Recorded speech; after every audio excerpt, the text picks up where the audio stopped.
Lot to react to from a week 1 loss to the 49ers with things that caught our eyes in this one. So, Bump, get us started. JSN with 13 targets, and Sam Darnold was locked in on him. And I think it wasn't like, okay, I'm only getting the ball to JSN. It was like, all right, well, he's getting open, and this play design is allowing him to get open.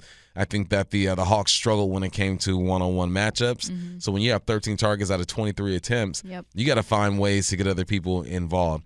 JSN had a good game minus the fumble, 124 yards. He's clearly a number one receiver, but you got to find ways to get other people involved. And Sam Darnold had an okay day. He completed 69% of his passes. You need more participation points from other people. So 13 targets out of 23 attempts. I'm with you. I was watching this one not thinking, oh, he's locked in on JSN. That's his first read. He's not getting through progressions. I was thinking, man, I'm nervous about the depth in this room behind JSN or lack thereof. Like, I'm a little bit nervous because I thought heading into this one, oh, Elijah Arroyo, what could he do? And he did have a target, but not enough. Heading into this game, I thought, oh, Cooper Kupp. What's Cooper Kupp going to do this season for Seattle? I mean, I don't think he's going to get 1,000 yards, but maybe he could be better than people think.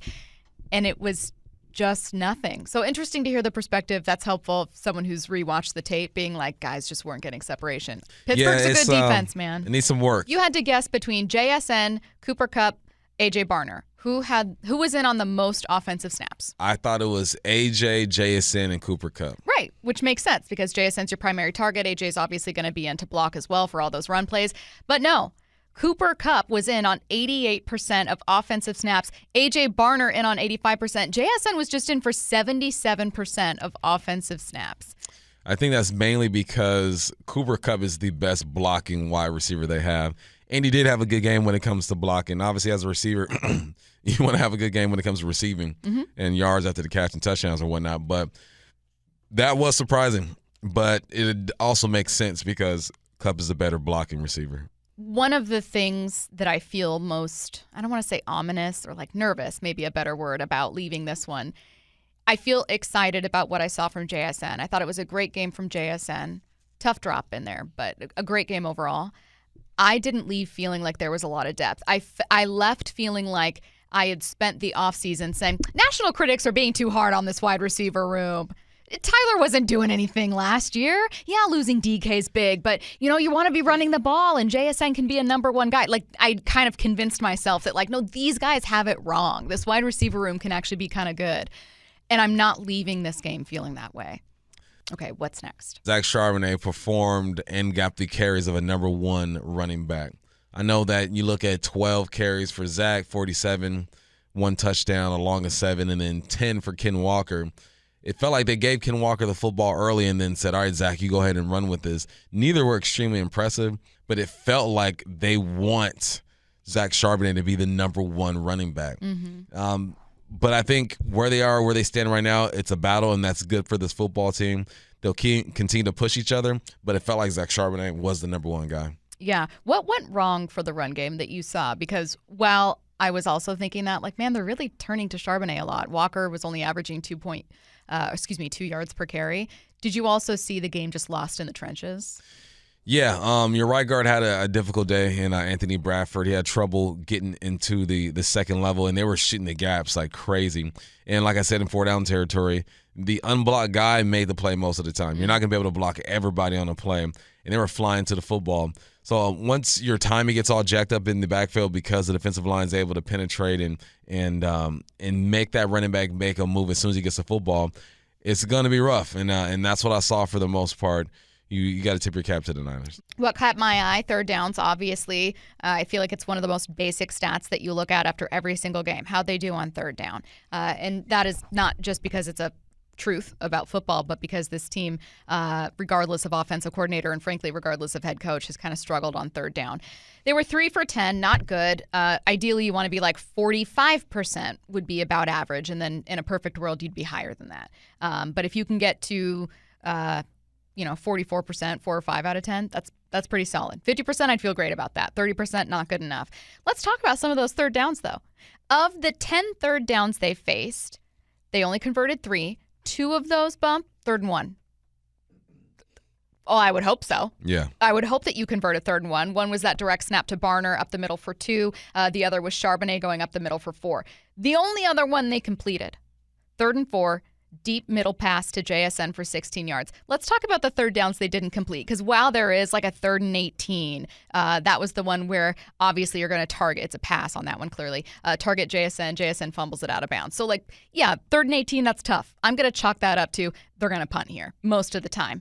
They also didn't convert 3rd and 2. They also didn't convert 3rd and 5. Bosa blew that one up. There was a 3rd and 8, a little tougher, a short pass to Ken Walker. That one blown up by Bosa as well for a loss of 3 yards. A 3rd and 7. So I know that there are some 3rd and longs here. 3rd and 11, that's tough. 3rd and 18, that's tough. 3rd and 5 and 3rd and 2? Didn't complete those? Look, you're not going to be perfect every single time, but I think I don't want us to talk about this game as though, they got so far behind the sticks. They were facing 3rd and long on all of these. No. You were in some manageable third downs that you did not convert. It starts in the trenches. And I mentioned that the rhythm of the run game was thrown off a bit because of the defensive line for the 49ers. And when you're in those short yardage situations, all you need is a push. And there were times where Big 93, 99 were back there. I didn't even have these guys on my radar. And they were back there making plays, disrupting the flow of the run game.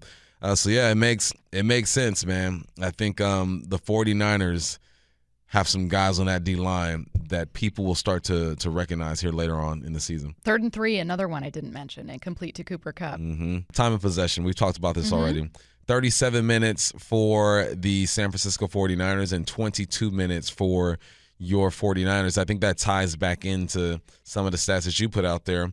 3 for 10 on third downs. You want to possess the ball, you got to be good on third down. You got the 49ers 7 of 14. They were 50% on third downs. That's how you keep drives going. Convert on third downs or don't even get to third down. All right, but you have drives of 4 plays, 3 plays -1, 3 plays -1, 3 plays 7 yards, 3 plays -6, 5 plays 52. It's not going to be too good for you. And you look at the 49ers, 14 plays, 95 yards. It's picking the big ones. 12 plays, 58 yards. 14 plays, 57 yards, 11 plays, 52. They're now outgaining you by a lot. Yeah. Granted, they had no negative drives, but they're putting plays together, chewing up the clock, controlling the tempo of the game. Mike McDonald talked about, hey, we didn't do enough on first downs. So they only gained 14 first downs in this one, but I looked at every single first down. That means including first downs that were on like a 3 and out. So every first down you have plus the first downs you gained, 23 total. Of those 23 total first down situations, guess how many times someone not named JSN, Walker, or Charbonnet got the ball? Twice. Once. Who was it? Elijah Arroyo. I remember that one. The only time someone not named JSN, Walker, or Charbonnet had the ball in his hands or was targeted on a first down one time to Elijah Arroyo. 7-yard pass. Pretty solid first down, actually. That's a pretty good gain. Now, I don't know what to make of it. This is a genuine question for you as an offensive mind, as someone who's been a coordinator, as someone who's played. Is that making something out of nothing? Like on a first down, you want to go to your playmakers. Like, what would you do with that info if someone gave that to you as an OC? You would already know it. But. I would watch the film and see if I thought my quarterback was making the right decisions. Arroyo didn't get open much. A.J. Barner was open a couple of times in the flat. Horton wasn't open much. There was one play on a third down where he was open deep, but they went to JSN there. Saubert wasn't open much. The running backs will get into the flats, but the 49ers did a good job rallying to the football.